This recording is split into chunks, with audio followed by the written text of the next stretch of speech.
Hello, everyone. Thank you so much for joining the Patreon, for joining this course, for being here today. Everyone put their Mercury and their Jupiter in the chat. Also, where you're coming from. I know we've done this a few times, but just putting your Mercury and your Jupiter in the chat. How's everyone doing? Good afternoon. I'm on the East Coast, so good afternoon, everyone.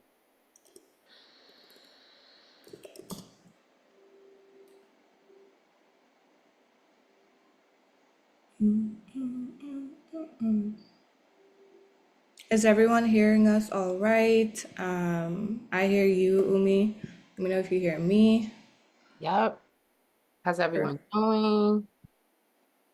We're doing Mercury and Jupiter today, so I had to start with a little Nicki Minaj. Like a perfect representation of a mutable, like who masters Mercury and Jupiter. Yes. With a Sagittarius sun, a Virgo moon, double mutable. Yeah. So I'm gonna start up. I'm gonna let everyone come in. As more people come in, we're gonna start. And this is understanding our thought processes. We're gonna look at Mercury and Jupiter. Now, always want to thank you all so much for joining this course. And the objective of this class is to help us understand how we process information in life. It's important so it can help you distinguish the proper curriculum for you, because not everyone learns the same way. Not everyone is interested in the same things. This will help you find better habits and patterns to help you understand how you find your influences. And this can even help you find the locations you want to go into, classes, courses, the guides you want to seek in this course.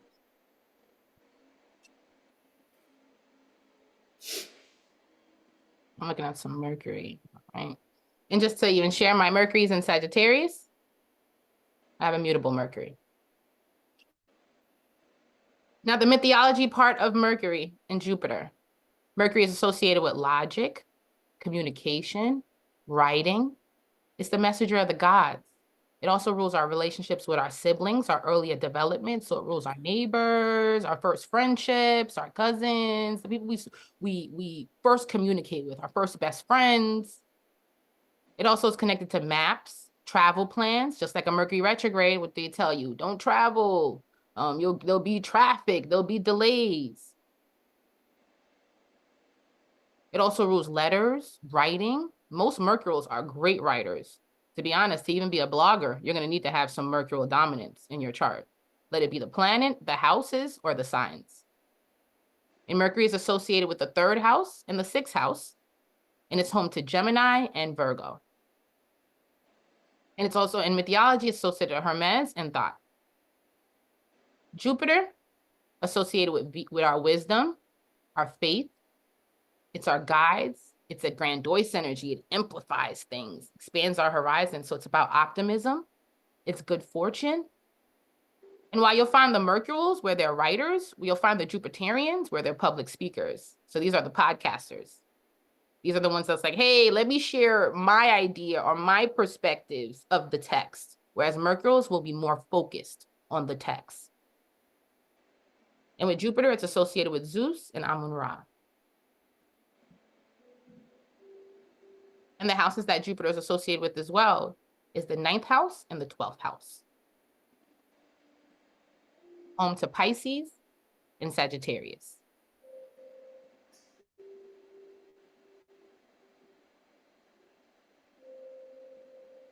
Now, important ages for Mercury and Jupiter. Important ages for Mercury will be before the first Saturn square.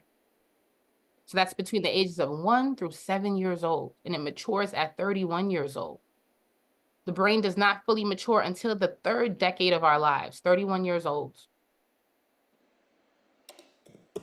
Now, Mercury is sensitive because it's where you learn your motor skills. It's the overall basis of how the child is very sensitive to a children's chart on how they learn all their self-expressions. You know, they say a child, they're like a sponge the first few years of life. That's what Mercury is. Jupiter is the most important after our third Saturn square.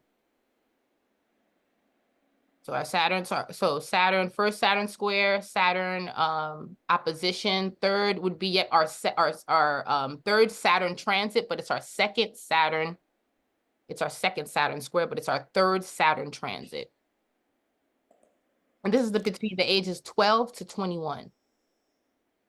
Now Jupiter matures at 15 to 16 years old. Now, why is this important? Because around, like, especially around the world, 16 is like a legal age. You can be tried as an adult. In some countries, this is even a marriage age, since Jupiter is associated with marriage. 16 is also where you come into spaces of a lot of maturity, understanding in your life, and it really sets a lot of your belief systems in this age. You'll have a Jupiter return every 12 years. You'll have a Mercury return every year.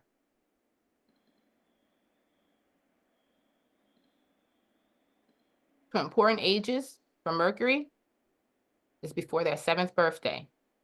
And important ages for Jupiter is before their 16th birthday. When I do children's charts or young, like, parent-child charts, that's why around the teen years, teenagers feel like they know everything. That's when they have their most, like, their biggest fire in them. And they're finding their belief systems and who they are and their experiences. And they're also very sensitive to their surroundings around this age and their teachers and guidance. Like high school age is so sensitive because around that time, we're going to have to do Jupiterian stuff. So by the time you get into 12th, 11th, 12th grade, 16, 17, 16 age, you already need to go what college you need to go to, where your career is about to be. You got to figure out if you're going to go out of state or in state. So just giving, like, grace to the teenage years. Very important for Jupiter.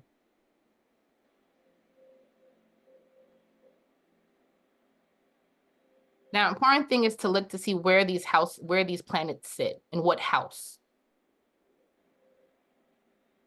Where does your Mercury sit? Does it sit in the 1st house? Does it sit in the 7th house? The 10th house? Where does your Jupiter sit? It's very important because this is where you're going to focus a lot of your teachings and the guides.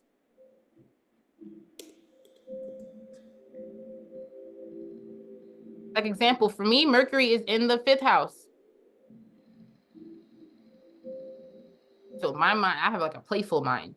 I feel like I'm childlike, goofy. I feel like I always stay. I'm even still into like my children's TV shows. I get wrapped in it. And my writing is really big on something that's creative to me. I learn through most things and trying to find like understanding and processes through a lot of my creative interests. Music, astrology, art, fashion, things that help me find I am. And that's going to be really important for those who have that in fire houses. You got to resonate with it. You got to be like, oh, I could see myself doing that for you to want to learn it. Or I could see how that's about me for you to want to learn it. Therese, you have yours in your 9th house, right? 8th, 9th. 8th, 9th. Depending on, wait, we should tell people which system to use for this. So if we're going to do whole signs, it's going to be in the sign. It's going to be in the whole signs, all planets that are in one sign sit in one house. In Placidus, it's by degrees.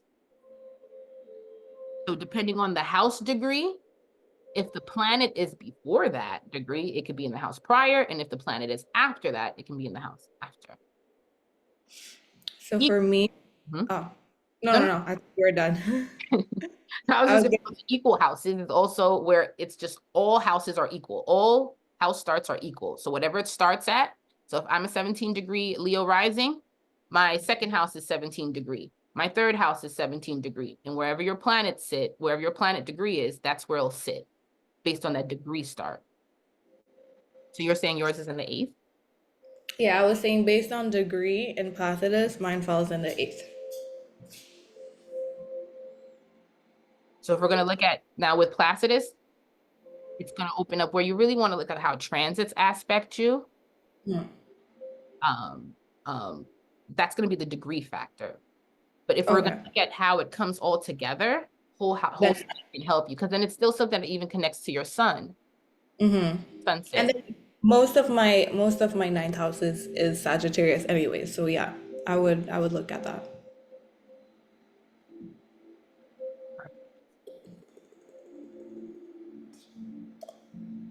And that's even important too to see how, like especially with it being in your eighth house, loving the occult, eighth house themes, but also where there can still be this huge Sagittarian influence.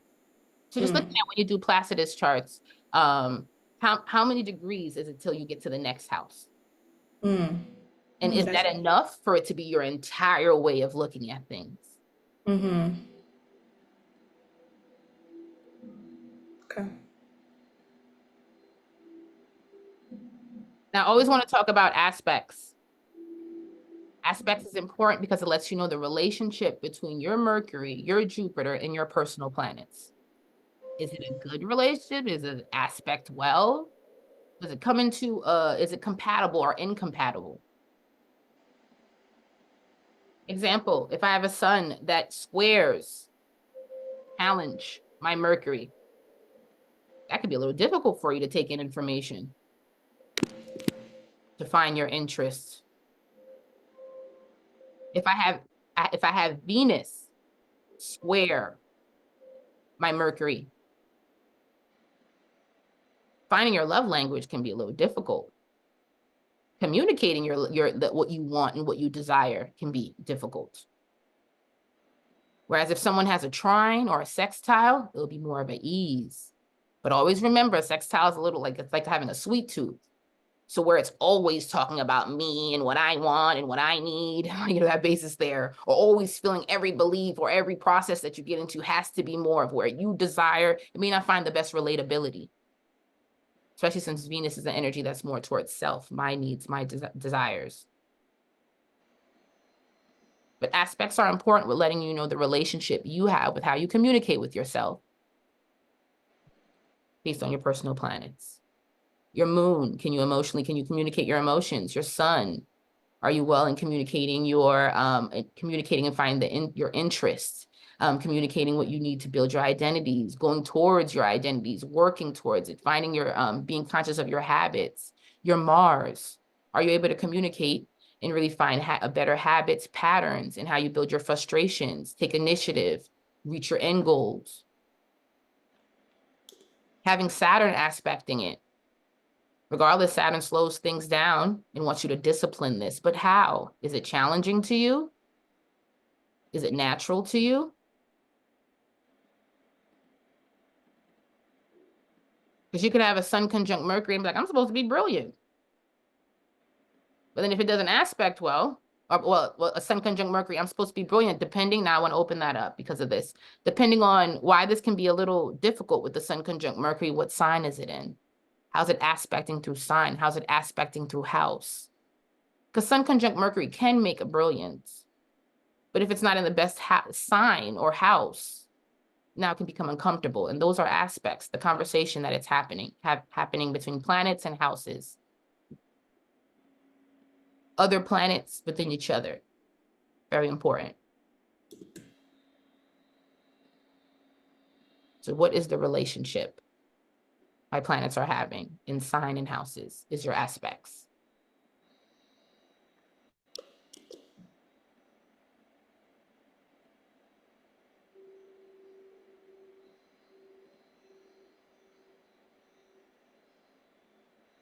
Just wanted to know before I continue, does anyone have any questions?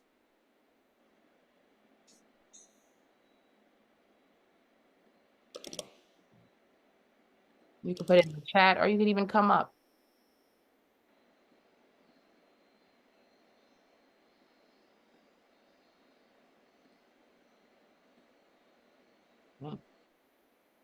And just to go over this one more time, the most easy aspects are trine, sextile, conjunction, depending on what sign it's in and house it's in. And the most challenging are the oppositions and squares. So if you have a few of those oppositions and squares in your chart, it's just very important to see where we can have difficulty with stabilizing our mind. This could even open up where there could even be mental health issues or delays, especially since Mercury is a childhood placement. Seeing squares, oppositions, not well aspected could even show where your child may have, like, some learning disabilities or some learning issues, or they may need some specific type of learning.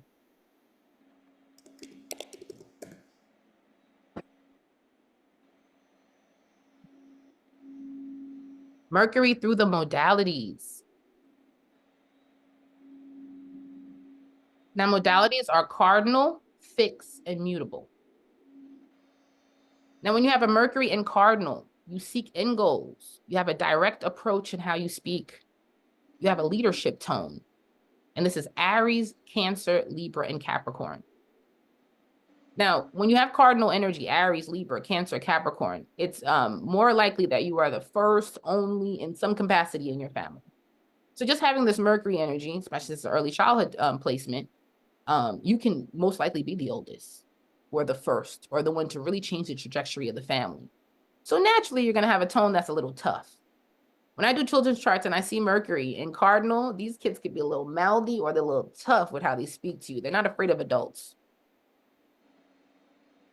And if you have a cardinal Mercury, you're someone that wants to get to the end goal. You're someone that's also may struggle with leadership, listening to others.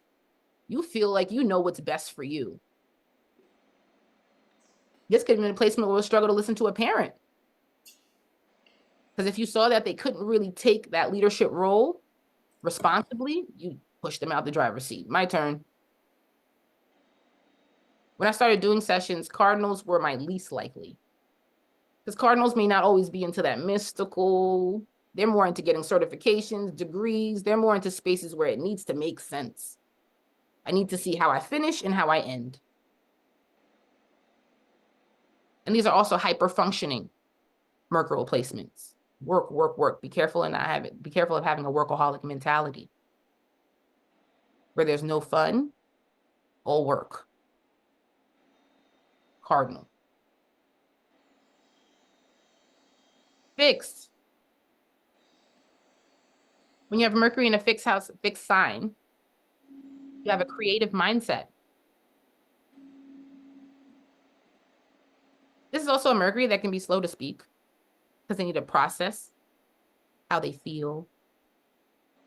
They need to figure out, do they even have the tools, how they can really assist. This is also a Mercury that has a very stubborn mindset. It's fixed. What I want to do. It can be very close to Cardinal, but at least Cardinal wants to bring change. Cardinal's like, all right, give me your idea. Let's refocus. Fix me, be like, I don't know if I like your idea.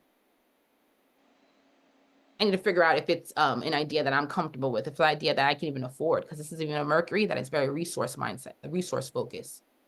They can feel like their ideas aren't good enough if it doesn't really bring them money, if it doesn't really stabilize them.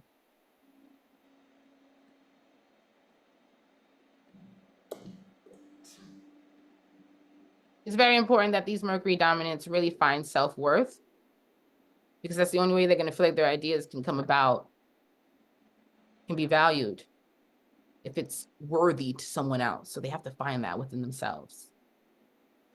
And also, this is a Mercury that can stay stuck easily. They keep repeating patterns over and over and over because they only stay in their comfort zones.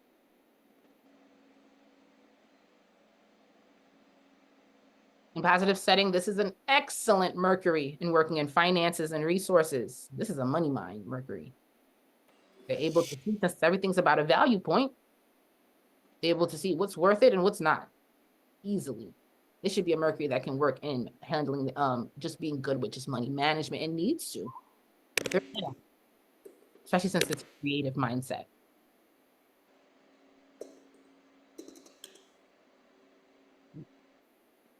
Sorry, guys. All right.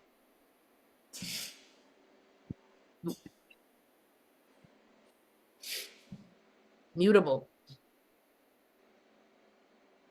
Mercury and mutable energy. Gemini, Virgo, Sagittarius, and Pisces. You're the most intellectual of all Mercury placements, Mercurials. This can make you extremely smart and also makes you a jack of all trades. Now, this Mercury can be easily influenced. They're always seeking information. Everything is interesting. Now, it can make you a master of none because you have so many different ideas. You like this, you like that. And since since your mind is so changeable, you may not always stay in one place. Like that's more fixed energy.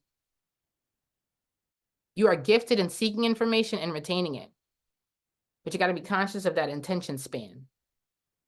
I'm a Mercury in Sagittarius. And I'm just like, ooh, interesting, interesting. Ooh, that's nice. I'm read about that later.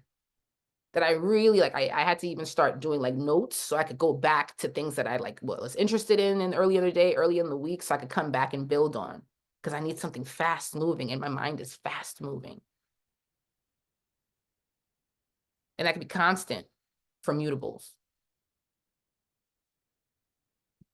Now, mutables, Mercury and mutables are great at clerical work, editing, helping others figure out where they need to like tweak that, make it a little bit more digestible in a way, especially through their words, through their ideas. Cardinals are already worried about the end goal. They're like, okay, how is this going to finish? How's this going to end? Mutables may really like that process. So like, oh, do you like this? Do you like that? Let's talk about this. Let's bring in that. It's just many times they have to figure out what they do need and what they don't need, where some things are just extra, like extra information. And mutables can be known for that, where they just have information overload. This is the type of Mercury that can go through that.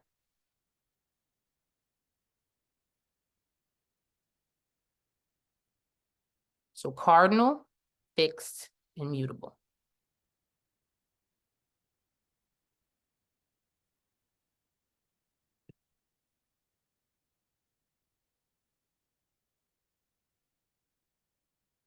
Also wanted to talk about the elements: water, air, earth, fire. If your Mercury is in a water energy, you're intuitive, emotional, and reflective in your thinking and communications. If your Mercury is air, you are intellectual, relatable, and also flighty in your thinking and communications. If your Mercury is earth, you are grounded, responsible, and even mundane in your thinking and communications. And if your Mercury is fire, you are passionate, aggressive, and very self-expression focused in your thinking and communication. Now, when we speak of Jupiter, these are your guides, the places you'll travel, the experiences you'll have. Mercury is first like, I'm interested in that. But Jupiter is the guru, the teacher, the one that's like, hey, let me help you understand and integrate this information. Let me help you build a lifestyle around this information, these interests.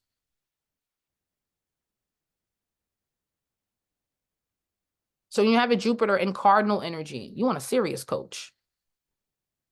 You want a coach that helps you get to the end goals. You also go through life experiences where it's about finding that, keeping that momentum, pushing, getting that grind on, going forward, finding, what is what are the steps to get to this? And that's why when I started doing sessions, cardinals were my least likely because they may be like, all right, I get it, stars and moons and all of that, but like, what day do I need to do this? What hour do I need to do this? So I can make sure I finish and get to the goal. So that's the type of experiences you'll have. You'll have some tough experiences as a cardinal. You're tough on yourself. Jupiter and fixed. We're going to need guides that really help us find a better sense of self-security. Jupiter is going to help. Jupiter, we're going to need, and fixed, we're going to need guides that help us with our money management, resource management, how we practice moderation, how to purge and unpack things. Our experience in life is going to open that up, where it shows us that we have become complacent, we're immovable.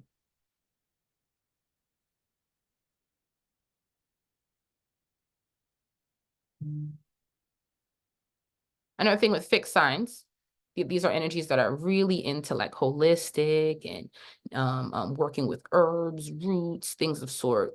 So that may be a thing too when you have Jupiter, Mercury, and fixed, and just fixed dominance, that you really like working with the earth, or teachers, gurus that help you work with the earth, healing yourself, working with ingredients that can heal yourself, and also money management resources, things that help you stabilize.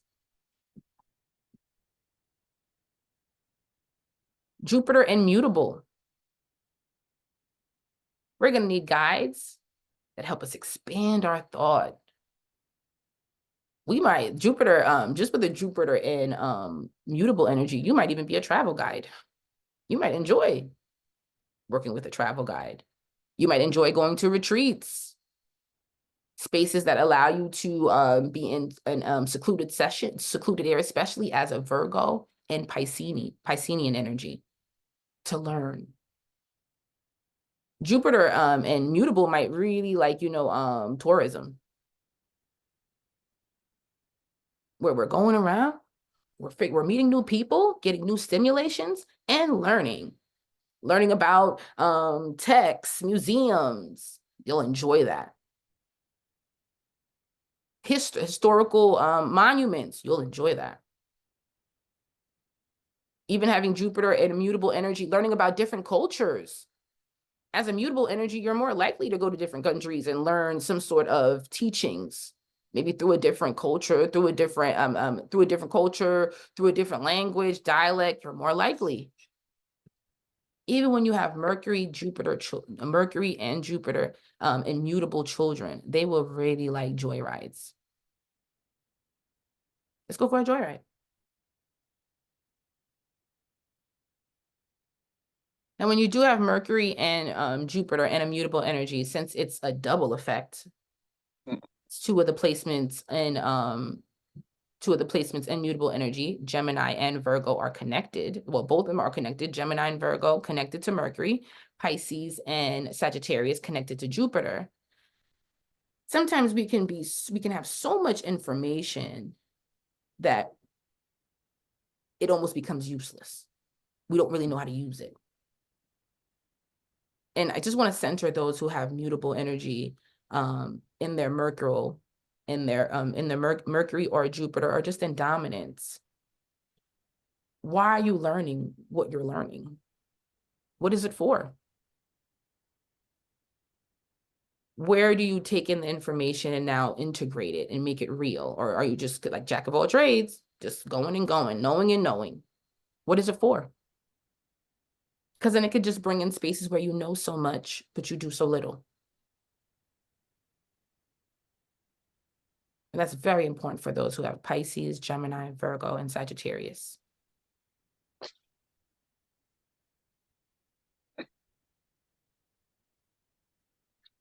I'll look in the chat.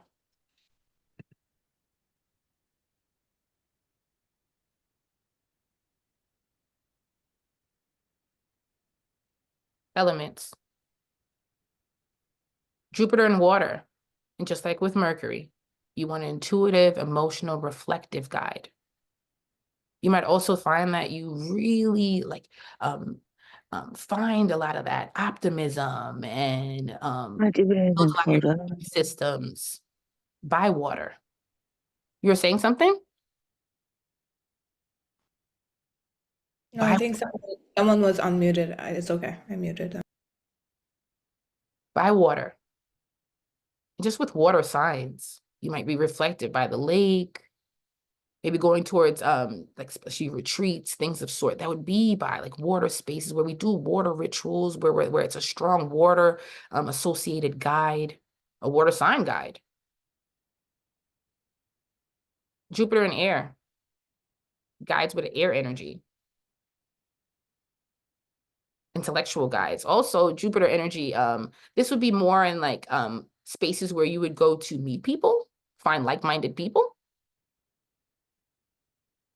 You are, as much as you like the learning part, you also want to find connection, especially mental connection with others. So there's people who like go to like classes, but they're like, okay, as much as I want to learn from the teacher, I also want to meet like, a buddy after class. So I want to also go through environments where I'm learning, but also maybe there's like a little mixer after. Especially for Gemini, Libra, and Aquarius. Jupiter and Earth signs. This is energy about the physical body. So with Jupiter being Earth signs, there will be that basis where we might really want to go into like, or be more prone to physical trainers, energies that help us bring more of the practicality in our lives. And with Jupiter being in Earth, they could be the basis of working in nature as well, liking the nature factor. But there is a strong basis of, I want to work on my body first. I need to work on my body first. So the Jupiter and Earth might be more inclined to, as much as I need information, I need to also make sure my body cooperates with that or correlates with that. Jupiter and fire, passionate, ego-driven. Jupiter and fire energies would really like coaches, like self-worth coaches, self-esteem coaches, coaches that help them build self-confidence, really help them work in their I am, work out of their fear mindsets, help them get on stage. Jupiter. And a lot of their teachings will be where they feel like there's things that doesn't help them identify, where they're prone to feeling like their self-esteem is put in spaces where it's less. So they need to work. That's where they really want to find coaches to help them push them, motivate them, let them know that they're good, that they're worth it.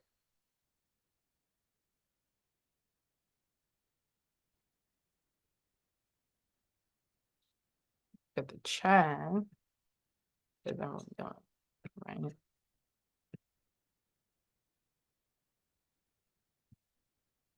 I also want to talk about the house buildup with Mercury and Jupiter.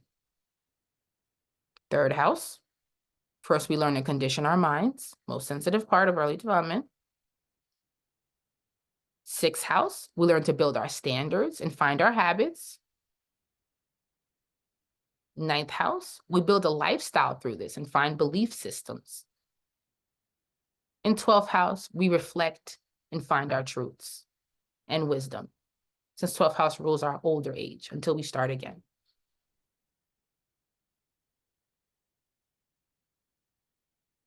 And they'll square each other, third to sixth.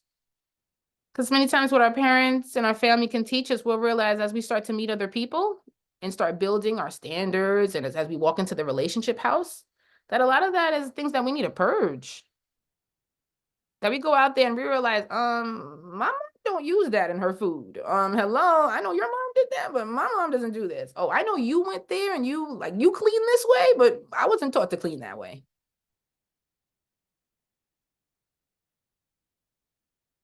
Also just purging and realizing that there's going to be things that we need to just put to the, realize it was childish. It was when we were a kid. Now, especially when we realize that there's things that we could do in our house that we can't really do outside of our house. And that's what the third to sixth house show you. Now it squares again from the sixth house to the ninth house. Because now after the sixth house, after we've found a job and gone into some serious relationships, now our belief systems have changed again. Our ideas of self, how we process things have changed again. Because through people and through these one-on-ones and just seeing how we now separate from our early upbringing, there's a shift. And then after we've we've gone through all these life experience, figured out a belief system, we got to purge again as we get into the 12th house, a square. Because now we're going to reflect on things and see what didn't really matter, what we wasted time on, what was the truth, what wasn't the truth, how we had to redirect ourselves a few times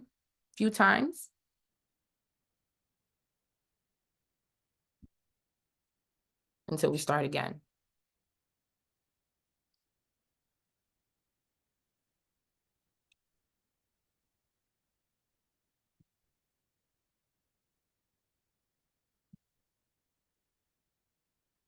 I want to break down the importance of these houses, the communication houses, the processing houses.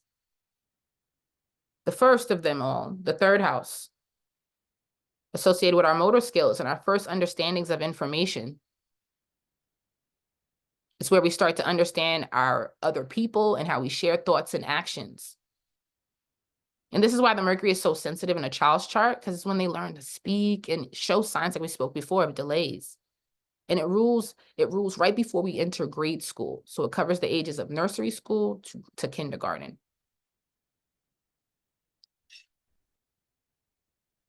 Then we build up into the sixth house. This house is the second part of the Mercurial energy. It's 3 hours, it's three houses later, which leads us into early adulthood. And this is where we find our standards, our ideas of self outside of our parents, and where we learn our niches and how we can perform acts of service. Like I spoke of before, it squares the third house, because as we move into the sixth house, we realize what's really like comfortable for us, what's the mindsets we should keep. And even as you go through this, like even as you see these stages build up in like a person's life, as they like reach that early adulthood, a lot is told that you're not a kid anymore. You're not a kid anymore. Let that go. It's a natural square. That's why Virgo, sixth house energy, it stabs itself. It feels like it needs to go through all its different processes of how it's learned and what's good and what's not good. What's the right standard? It's a house of perfectionism. Ninth house, it's associated with our adulthood. And it rules things like our adult education, postgraduate education, things where like, okay, like with early, with third house, this is where we have to learn this. Like this is the first understanding of, it's the first processes of learning, the texts, the steps. Ninth house is what we want to learn based on our experiences, based on our beliefs. So it's postgraduate education, certifications, adult education. It's where we start to build our perspectives and beliefs. And since it polarizes the third house, it's where we find guidance again. It squares the sixth house, so it shows how our beliefs change as we get into later adulthood. And since it's a fire house, it's all about our self-expression. That's why it's the teachers we pick, whereas third house is the teachers we're given.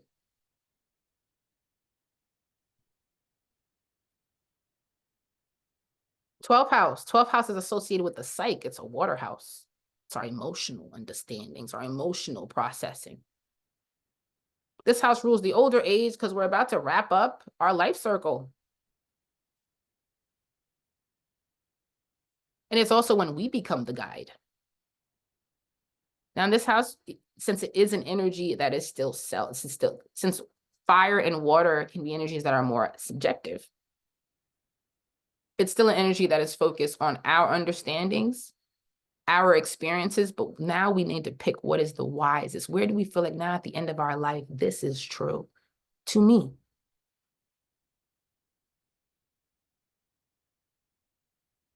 This is the house that creates the guru. And it also is a service house, just like Virgo, because since this house of wisdom, this is now what you'll relay to the next generation for them to now start their life or progress through their life. This is the house where you go sit and reflect and meditate. Whereas with Sagittarius, the other Jupiterian house, this is where you go out there and still learn, figure things out. Water, you sit back and you reflect. What is right? What is wrong? It's the house of our undoing. Spiritual teachings, text teachings.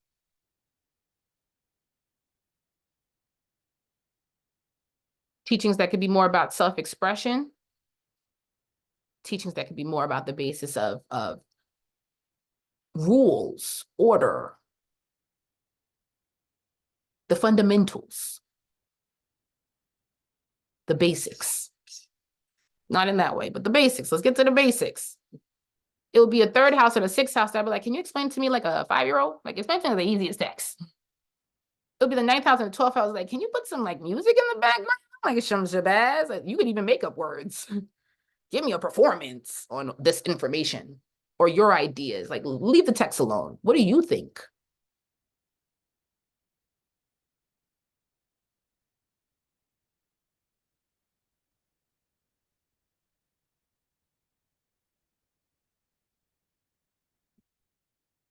Now, importance for Mercury and Jupiter is to really see, what the information, how we gear towards the information, what is important to us, where our beliefs lie, what colors our experiences. Very important with these placements.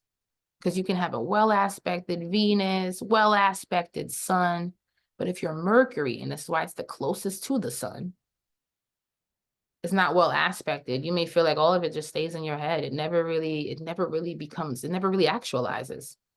You can never really communicate it. It doesn't exist in your everyday life. It stays in a space that can be limited, delayed, that base is there. And also a Mercury placement even shows how you develop your developmental skills, because it's how you're taking on your everyday. Are you someone that can take on an experience, figure out what's wrong, what's right? Is it clear for you? Is it well aspected, or is it difficult for you? Like Mercury can even show like speech impediments, educational, like all types of energy, how you all it's rules. It's the first part of ruling your motor skills. So if it's not well aspected, you can feel like you're standing still in life in many ways, even if you have planets that are well aspect, like even if you have exaltations, home placements, even if your Mercury is home, because Mercury is home in Gemini and Virgo, but if it's not well aspected, it can make you really sporadic in the mind. It could still make you have like a communication issue. So you got to really see these things to see how you communicate with self and communicate with others. And then your Jupiter can help you find your guide, help you understand your life experiences, and also see how your Mercury and Jupiter come together. Do they aspect well? Is the way that you take in information and the way that you build your everyday life experience? Like, does it match your everyday life experiences? Is the way, are you finding the right teachers, finding the right guides to how you take in information? Because this can even help you. Are you even in the right career? Are you even like you might feel like, okay, everyone else is learning the information. Why am I not learning the information the same way everyone else is? Maybe your Jupiter and your Mercury is not well aspected. So you got to just see that. Or maybe we're not in the right area for our Jupiter, where our Jupiter sits. We're not finding the right guides. So this is just important, how the energy communicates.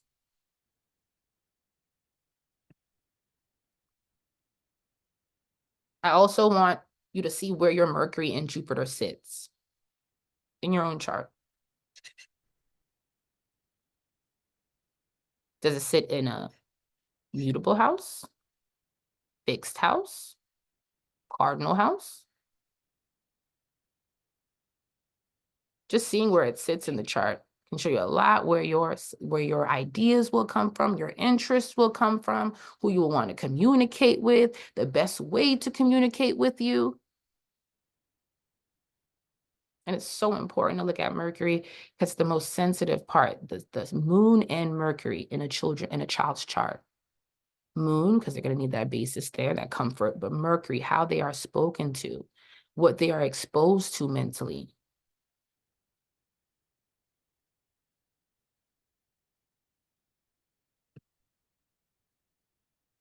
And thank you, everyone. Mercury and Jupiter, understanding your thought process. Now, if anyone has any questions, this is where we just have our Q&A part. So if you want to come up, it's 6 of us, so you don't need to be shy.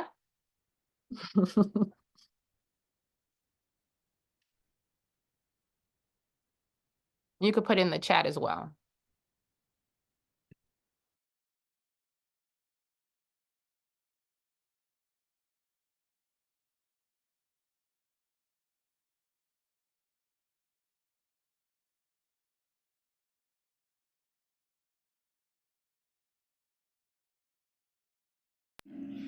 I'll wait for someone to go, but this is not a question, but something you said, Umi, that came up while you were talking about how like our first kind of like Jupiter time is like our high school around that time. Am I saying that right? Yep. So it's in that it matures at 16. Yeah. And what I was thinking too is that you know how like literally our high school time, like so much people we remember high school experiences. And actually our high school experiences go on to kind of like form us. So I feel like we get our first conditioning, like the Mercury when we're younger, and then that second bit of information that really like makes us is during that like high school period. So I was just making the connections when you were saying that. And I'm like, it's so true. Like how many I talk to people so much time and they're like, yo, in high school this or in high school I used to be bullied. And like, it kind of like shapes them and shapes their perception now. So it's interesting to see that throughout like with astrology. Those who are also Mercurial, like mutable dominants, especially Mercurial, they're so sensitive to that. What I did in high school, or my childhood friends, and how do I let that go, or my childhood home. And men, I see that a lot of them become athletes, or they have like a childhood gift that if they don't really keep up in, it follows them throughout life. Like many of those athletes that are like, when I was younger, man, I was that man. They have usually have mutable, even if it's by planet, and they'll stay stuck there with like their high school dreams, high school goals, and you make so many choices within that age, like within those years. And even if you're not, even if you're like, I don't know if I'm going to school, people will shame you. Like, what are you going to do with your life? So very, very important. And they're also susceptible to coaches. Um, it's really important as you go into like your teen years, to have like the right influence around you. That's why Jupiterian is there. That's why even around these times, the children, like teenagers, are susceptible to their friend groups, just susceptible to their guidance counselors. Like in high school, that's where guidance counselors even become like stronger in high school. Yeah, guidance counselors, literally Jupiter. Very important. I'm reading, does Mercury squaring Saturn in my child's chart mean slow to learn how to communicate? Mercury, so what sign is it in?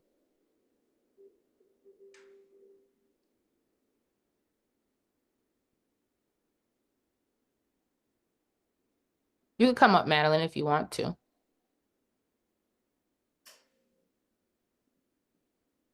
Taurus. All right. Now, Mercury being in a fixed sign. Yes, the bull is already slow. So now we add on a Saturn to slow it up. Now it so I'm gonna go back to the question. Sure, communicate. Now it doesn't mean that there's gonna bring delays here. Delays like in like speech or educational themes, but this can be a slow communicator.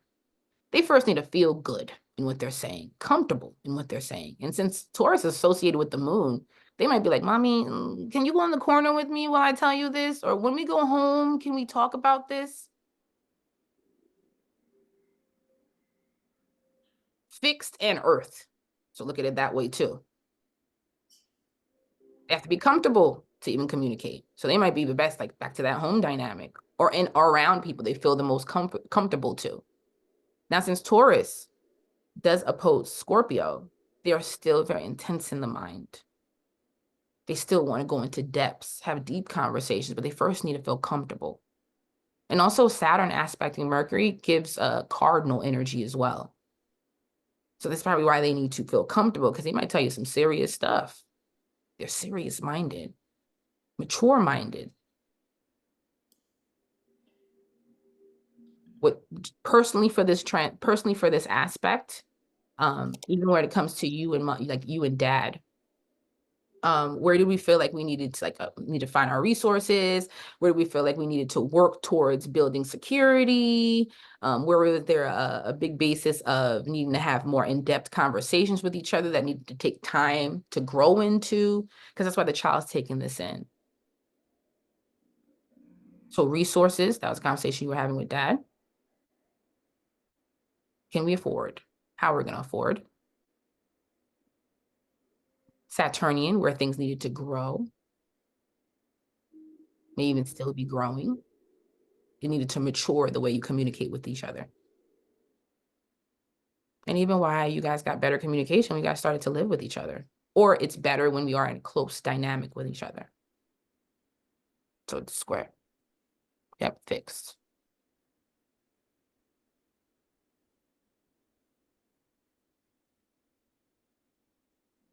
With Aquarius energy, I just also want to open this up as well, since Aquarius does open up like feeling like maybe you're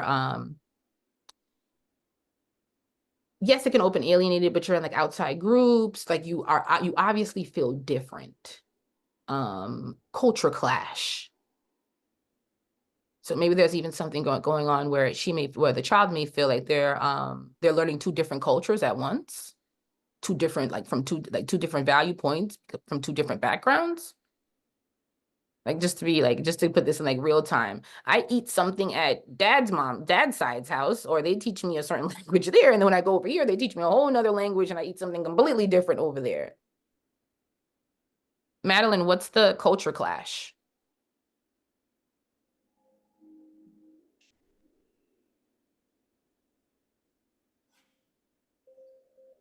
Or a blended background? Okay, all right.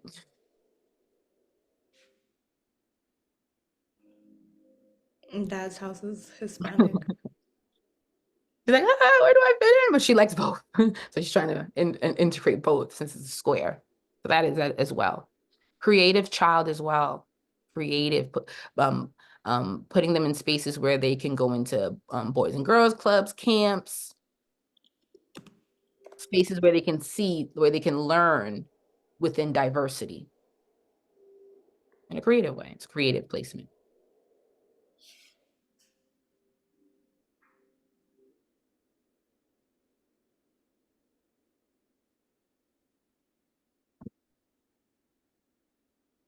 See if anyone in the chat.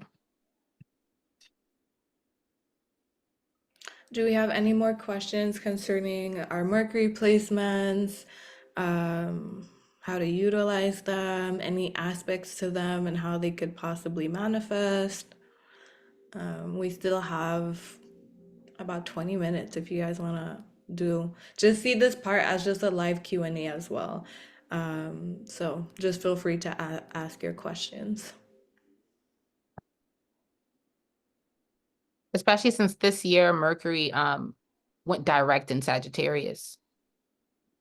So just an important placement where it comes into like, especially for the collective. And Jupiter. So I'll give you another transit as well. Jupiter coming into Gemini, mutable energy that can be home or associated with home. This is a big year of people's belief systems, their guides. Many people who may not even believed in maybe human design, astrology, tarot, they walked into this year at least having some peak interest. There's a movie coming out soon that's called Tarot. And just where Mhm. you see a lot of these um product placement or just like maybe visuals of the spiritual Mhm. guides and movies, shows. Yeah.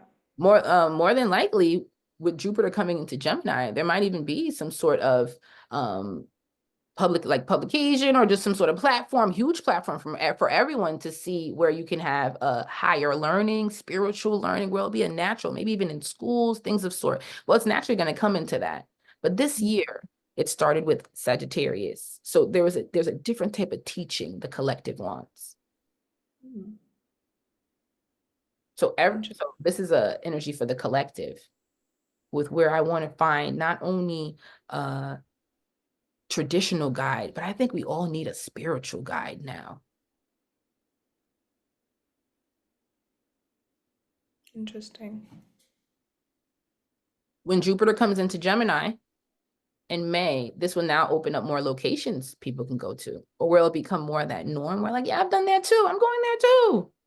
I'll meet you there within these spaces, because this is the energy of relatability. Mm. And we even finished the year out with Mercury in Sagittarius.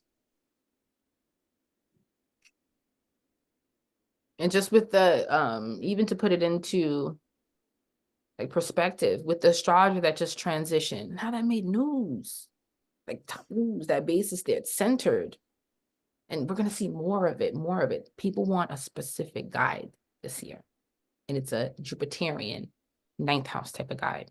Also, a lot of us are going back to school. A lot of us are getting some certifications. We feel like we just need an extra niche. And that's for everybody in some type of space. Mm.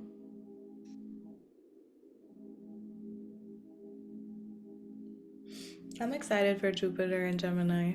Me I'm too. excited. It's my midpoint for my MC and my ascendant. So I'm so. Yeah. No, like I did like Jupiter and Taurus, but it's like it's time to free up the energy. You know, I feel like things were still moving too slow. I know like when it comes into Gemini, it's gonna just pop, pop, pop off.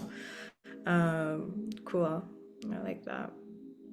And I think that's a message too for those of you who want to create certain spaces and spiritual spaces. Like Umi just said, like Jupiter and Gemini, the people are seeking different learnings and like learnings that we can all kind of like meet up or just something different, like learning, I guess, like on a regular basis, maybe new apps or new things, yeah, like that we're gonna use, and we could use it for spirituality and to teach and to spread the message. So just a message for those of y'all out there who are still hiding behind your gifts and not putting the message out there. Hopefully Jupiter and Gemini helps more of us like speak.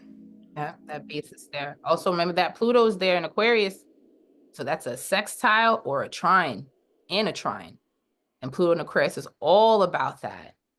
Saturn in Aquarius opened it up for the entire collective. A lot of astrologers and a lot of healers, especially in virtual spaces, came alive 2020 to 2022. Mm. Now Pluto wants to integrate that into society where they can even get some funding. Like this could be a real deal, and just content creating or just creative creating in general. Mm. Open. So when Jupiter comes into Gemini, trying to see where you could get like maybe some event planning for this. Spaces where you're like, all right, let's move it from the virtual space and see if we get into a real where we can even touch each other in some dynamic. It can stay in virtual as well. So there is going to be more of these apps coming out. Like you Shawnee, the one that you sent me, like that one that was just that big. Yeah. So more of that year. So if you have an idea in this way, build it. Mm-hmm. Absolutely. Absolutely. That's a good point. Yeah. Hmm. Just giving me ideas. Do you feel like we might get a return of the blog or like some sort of, because I feel like writing or communicating will be big again, even if it's offline. But I saw some people saying that blogs may be coming back. So I was wondering if Jupiter might push that. I like to reflect on the last time we've had Gemini in 2022 with the Mars energy being there, but also the nodes. North node in Gemini, South node in Sagittarius. So North node, yep. 2020. That was when a big push of podcasters and blah and just that base of sharing information, Clubhouse, all that. We're coming back into that. It's Hmm. just going to have more of like that holistic spiritual, because we want something that's more like we want to raise the psychology bar up a little bit. That's what Aquarius is like elevated thinking, radical thinking. Raise the consciousness. Yes.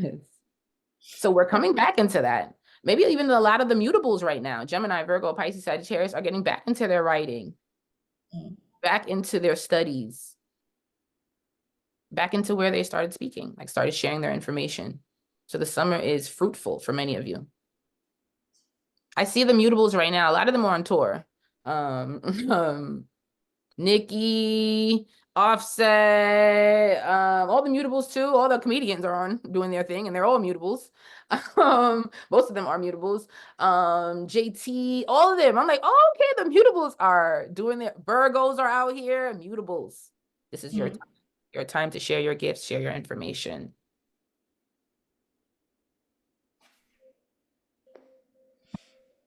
So everyone, let me see, let me check the questions just to make sure. Any last questions? Anything? Like I said, it could be about Mercury, or you can ask a question about the current times, transits, since we're here. Just even And want to, also, no, no, I'm no, I listening.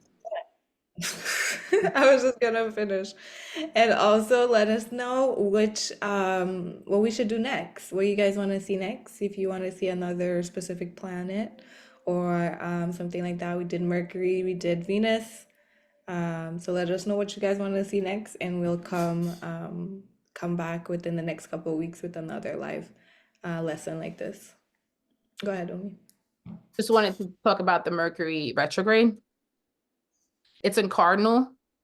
So even though it's like we were speaking before, end goal, still want to get high functioning. So we're still feeling that way. Even though it's a retrograde, it could just be a stalling period. Like even though things might not actualize right now, I gotta still keep working, still keep going.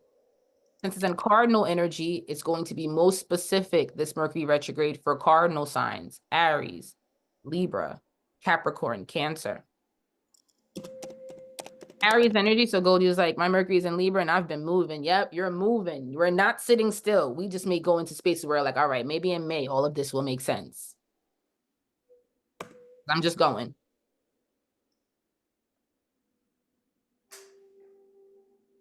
And just with the retrogrades being in fire, it's still the energy of identity. I am. So it's asking you to work into the self. What do I want? Reflect on the inner self, inner desires. But in cardinal energy, where we might slow down in will be fixed. So when we have that retrograde in Leo, but in Aries, we're going. We might even be going head first, where we can't even think about the choices. We just got to go, go, go. We'll think about it in May, in Taurus season. Now, we also have a close aspect with Chiron right now, with Mercury. What's happening as well is self-doubt. I'm going, I'm moving, I'm making these decisions, doing these choices, but am I sure it's right? How am I pacing myself? Chiron is just going to give you those Achilles. It's just that basis of just questioning, second guessing yourself. And that's just important for the cardinals right now. Aries, Libra, Cancer, Capricorn. Where are you second guessing yourself, but still going head first at the same time? I don't know, but I can't stop. Can't stop, Or won't you stop. cardinals. So that's important, you guys. So love is love. Thank you. Thank you very much for each and every one of you for being here. Now this is recorded, so you'll have it for those who watch it later, so later replay. And we'll be back. I want to do these every month, do a Q&A, give you guys a presentation, give you something to leave with, something you could like read on, watch later on. So every month. So I seen that there was Saturn there and also Lilith. So those are the ones that are coming next. Saturn or Lilith, you'll see. But I know Lilith is a favorite one. So I see you guys later. Thank you so, so much for being here. Thank you, Charisse, as well, for always being bomb and assisting me in this. I love you. Mwah. And see you guys later, guys. Thank you so, so much. Bye, Thank everyone. you, ladies, so much. You're welcome.